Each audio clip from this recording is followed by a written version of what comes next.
Assalamualaikum warahmatullahi wabarakatuh. Perkenalkan, nama saya Ahmad Arif Widodo. Nah, di sini saya akan menjelaskan mengenai manajemen risiko pada manajemen record. Silahkan disimak. Nah, sebelum kita masuk pada topik bahasan kita, alangkah lebih baiknya apabila kita mengetahui apa sih record itu. Nah, jadi record menurut Parker pada tahun 1999 menyebutkan bahwa rekod adalah dokumen atau item lainnya yang mengandung informasi terekam yang dihasilkan atau diterima sebagai bagian dari aktivitas organisasi.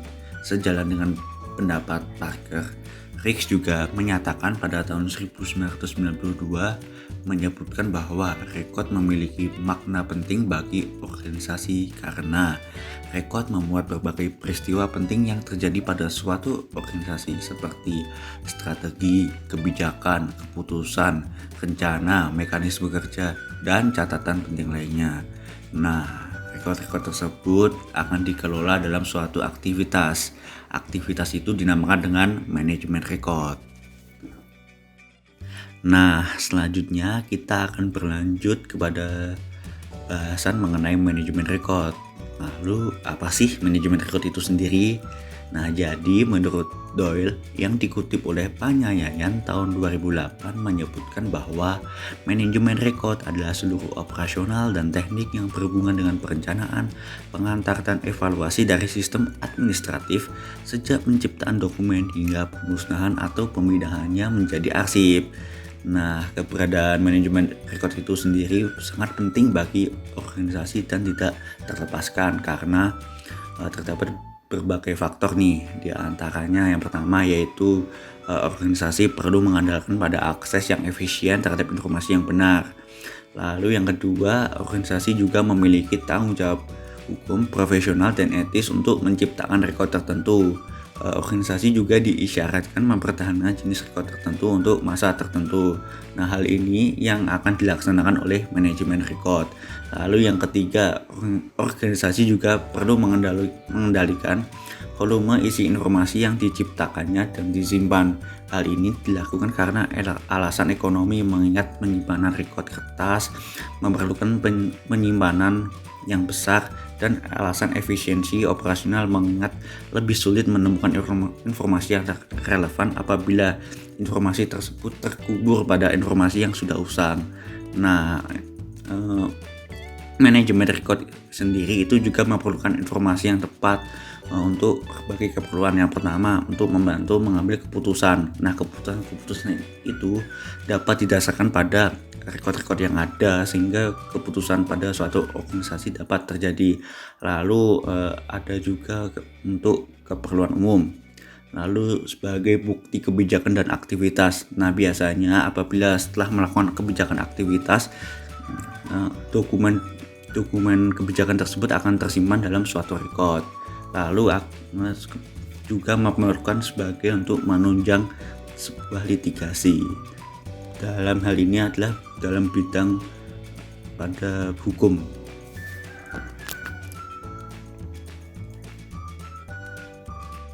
Selanjutnya kita akan bahas resiko nih. Nah, jadi resiko itu apa sih? Nah, menurut KBBI sendiri, risiko adalah segala kemungkinan terjadinya peristiwa yang dapat merugikan perusahaan. Nah, pada dasarnya risiko ini tidak dapat dihindari dari aktivitas suatu organisasi sehingga diperlukan manajemen risiko untuk mengatasi permasalahan ini. Lalu, apa itu manajemen risiko? Nah, manajemen risiko menurut Johan Putro pada tahun 2008 disebutkan bahwa manajemen risiko adalah proses terstruktur dan sistematis dalam mengidentifikasi, mengukur, memetakan, mengembangkan alternatif penanganan risiko, serta memonitor dan mengendalikan penanganan risiko. Nah, manajemen risiko itu merupakan sebuah proses preventif yang dirancang untuk memastikan bahwa kemungkinan kerugian dikurangi dan bahwa konsekuensi negatif karena peristiwa yang tidak diinginkan diperkecil. Nah, manajemen risiko ini memiliki beberapa fungsi nih, diantaranya planning, actuating, dan controlling. Nah, pada fungsi planning atau biasa dikenal dengan perencanaan. Nah, di sini manajemen risiko menetapkan target kebijakan dan prosedur yang berkaitan dengan manajemen risiko itu sendiri. Lalu beralih kepada fungsi activating atau pelaksanaan. Nah, di sini proses identifikasi dan pengukuran risiko terjadi. Lalu berlanjut kepada tahap fungsi yang ketiga, yaitu pengendalian atau controlling. Pengendalian dalam manajemen risiko yaitu meliputi evaluasi secara periodik. Nah, hasilnya berupa sebuah feedback yang dari hasil feedback tersebut dapat dievaluasi dari manajemen risiko itu sendiri. Nah, selanjutnya, kenapa sih manajemen risiko itu penting? Nah, manajemen risiko itu penting karena untuk melindungi organisasi dari risiko yang menghambat pencapaian tujuan dan berbagai hal yang berpotensi menimbulkan kerugian bagi organisasi itu sendiri. Nah, manajemen risiko ini memiliki beberapa tahapan untuk mengenali sebuah risiko nih. Yang diantara yang pertama yaitu identifikasi risiko. Nah, pada tahap ini mengidentifikasi apa saja risiko yang dihadapi oleh perusahaan. Langkah yang pertama yaitu analisis dari pihak-pihak yang berkepentingan atau stakeholder. Nah, langkah yang kedua itu menggunakan 7S dari McKinsey, yaitu shared value, strategi, structure, staff, skill, system, dan style. Lalu tahapan yang kedua adalah pengukuran risiko. Nah, pengukuran risiko ini mengacu pada dua faktor, yaitu kuantitatif dan kualitatif. Kuantitas risiko menyangkut berapa banyak nilai atau exposure yang rentan terhadap risiko, sedangkan kualitatif menyangkut kemungkinan suatu risiko muncul. Semakin tinggi kemungkinan risiko terjadi, maka semakin tinggi pula risikonya. Nah, tahapan yang ketiga adalah pemetaan risiko. Nah, pemetaan risiko ini ditujukan untuk menetapkan prioritas risiko berdasarkan kepentingannya bagi sebuah perusahaan. Adanya prioritas ini dikarenakan sebuah perusahaan memiliki keterbatasan dalam sumber daya manusia dan jumlah uang, sehingga organisasi perlu menetapkan mana yang lebih dulu nih bagi prioritas dalam manajemen risiko. Nah, tahapan yang keempat yaitu pengelolaan risiko. Nah, pengelolaan risiko terdapat beberapa macam, diantaranya yaitu pengelolaan risiko secara konvensional, struktur organisasi pengelolaan, dan lain-lainnya.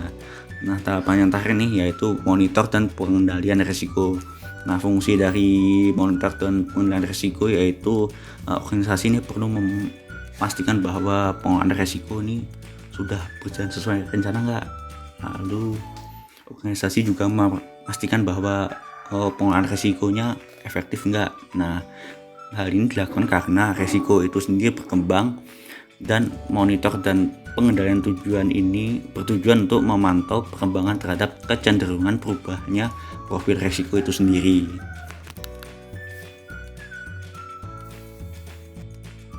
Selanjutnya adalah prinsip-prinsip manajemen risiko dalam sudut pandang organisasi. Nah, di sini saya mengutip dari keikutsertaan saya pada kegiatan The 3-in-1 Program 2020 Visiting Professional and Professional sesi keempat yang dilaksanakan pada hari Rabu tanggal 7 Oktober 2020 kemarin. Nah, di sini Mr. Abdul Khalil sebagai narasumber memaparkan bahwa terdapat 8 prinsip manajemen risiko, yaitu akuntabilitas, integritas, perlindungan, kepatuhan terhadap peraturan, adanya tingkah laku, penyimpanan, adanya sebuah keamanan, dan transparansi. Yang pertama yaitu akuntabilitas. Nah, akuntabilitas di sini adalah organisasi harus menugaskan eksekutif senior yang akan mengawasi program pencatatan dan mendelegasikan tanggung jawab program kepada individu yang sesuai, mengadopsi kebijakan dan prosedur untuk membimbing personel, serta memastikan audit program. Nah, yang kedua yaitu integritas.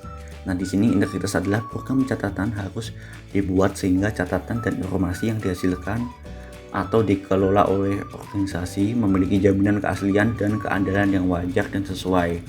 Nah, yang ketiga adalah perlindungan.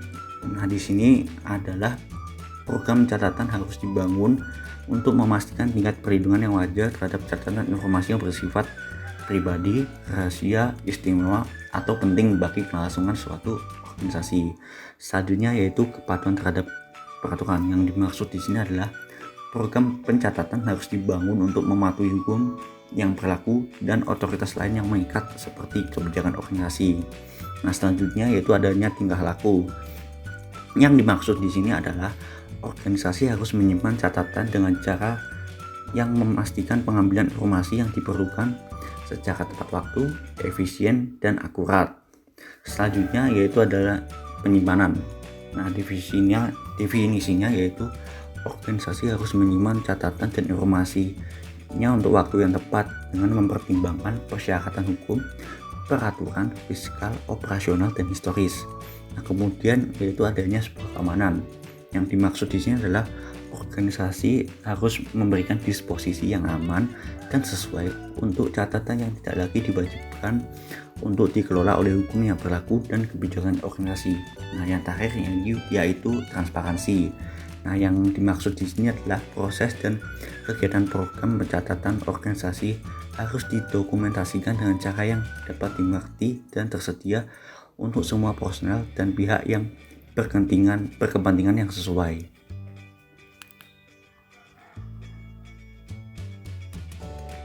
Selanjutnya kita beralih ke manajemen risiko pada manajemen dokumen.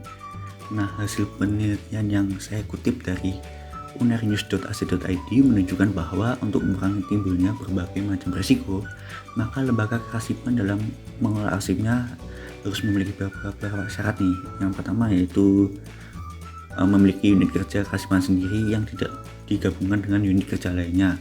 Nah, hal ini dimaksudkan agar pekerjaan yang dilakukan menjadi lebih terfokus. Nah, yang kedua itu memiliki pusat penyimpanan dokumen atau record center.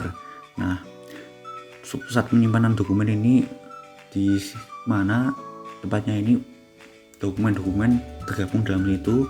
Nah, hal ini dimaksudkan agar tidak ada dokumen yang hilang dan memudahkan proses temu kembali informasi. Nah, yang ketiga yaitu memiliki standard operation procedure atau SOP.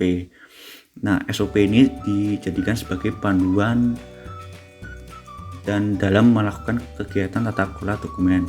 Nah, yang keempat yaitu memiliki jadwal retensi arsip yang mengakomodir dan menetapkan jangka waktu simpan dokumen sesuai dengan nilai guna dan kepentingan dokumennya. Nah, hal ini dimaksudkan agar penyimpanan dokumennya dapat efektif dan efisien dalam sudut pandang manajemen dokumen dan hikmat dalam sudut pandang ekonomi. Kemudian kita beralih ke manajemen risiko record.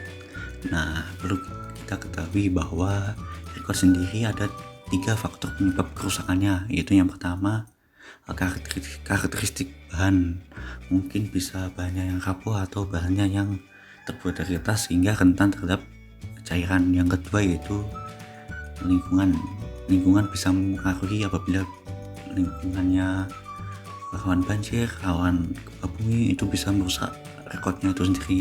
Yang ketiga yaitu manusia ini biasanya kecerobohan manusia semisal menumpahkan cairan, kalau tidak vandalisme. Nah, untuk penanggulangan rekodnya sendiri tiap-tiap media berbeda. Misal rekod kertas, pada beberapa instansi rekod kertas tidak dimasukkan dalam rencana pencegahan bencana karena informasi rekod kertas sudah disimpan pada disket, komputer, dan lain sebagainya. Nah, yang kedua yaitu kebakaran. Nah, api merupakan bahaya paling besar bagi rekod kertas. Untuk melindungi rekod kertas terhadap bahaya kebakaran, rekod kertas disimpan pada lemari besi, lemari ruangan, dan kardus. Ketahanan penyimpanan rekod terhadap bahaya kebakaran dihitung dengan jangka waktu dalam penyimpanan rekod mencapai suhu 175 derajat Celcius. Nah, banyak instansi berupaya memaksimalkan penggunaan ruang dengan cara menggunakan penyimpanan rak terbuka. Rekod disimpan pada folder berkas, kardus terbuka atau tertutup. Nah, kardus memang rentan terhadap api sehingga mudah terbakar. Namun, kini telah dibuat kardus yang terbuka dengan cat penangkal uji. Uji lapangan membuktikan kardus yang dicat dengan cat penangkal api mampu menunda pembakaran materi yang disimpan.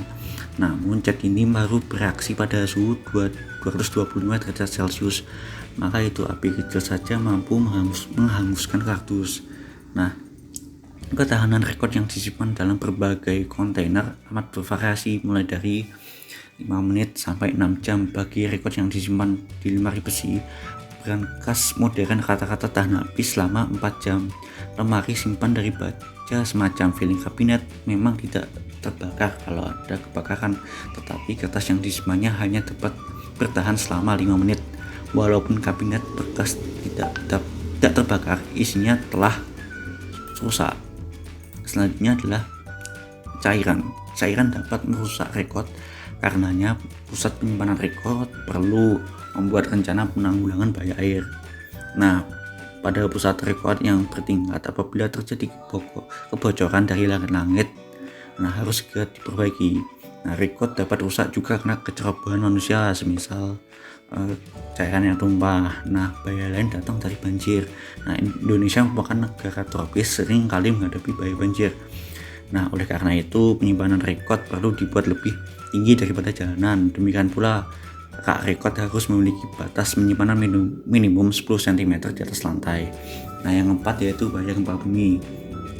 Apabila lokasi penyimpanan rekod berada di daerah rawan gempa, seharusnya penyimpanan rekod harus memperhitungkan kemungkinan terjadinya gempa, sehingga gedung penyimpanan rekod dibuat tahan gempa. Lalu yang kelima adalah jamur dan lumut. Jamur dan lumut dapat merusak setiap jenis rekod. Hal tersebut terjadi karena kurang pengawasan terhadap kelembapan dan tingkat suhu ruangan. Untuk penyimpanan rekod kelembapan berada sekitar 50%, sedangkan suhu ruangan berkisar antara 18 sampai 24 derajat Celcius. Ventilasi menghambat pertumbuhan spora jamur. Pada atmosfer panas dan lembab, jamur tumbuh pada bahan yang lembab pada waktu 48 jam. Udara harus mengalir apabila mungkin, gunakan pendingin udara. Rekod harus disingkirkan dari panas. Pada pemeriksaan berkala terhadap ruangan, suhu akan mencegah pertumbuhan jamur dan lumut. Apabila rekod ditempatkan di sebuah tempat khusus dan rekod tersebut bersifat inaktif, manajer rekod harus memeriksa ruangan untuk mengetahui apakah tumbuh jamur atau lumut. Yang keenam adalah serangga dan tikus. Serangga dan tikus dapat merusak rekod dalam waktu singkat. Inspeksi secara berkala dapat mencegah kerusakannya.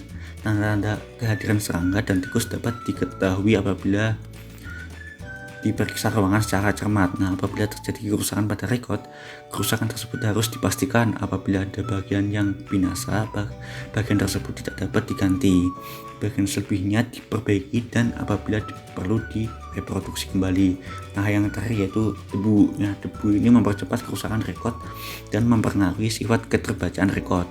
Kerusakan ini akan lebih cepat apabila rekod yang disimpan merupakan rekod kertas. Apabila memungkinkan, ruang penyimpanan rekod diberi pendingin udara serta filter udara guna mencegah debu. Sekian penjelasan dari saya. Atas kurang lebihnya mohon maaf. Wassalamualaikum warahmatullahi wabarakatuh.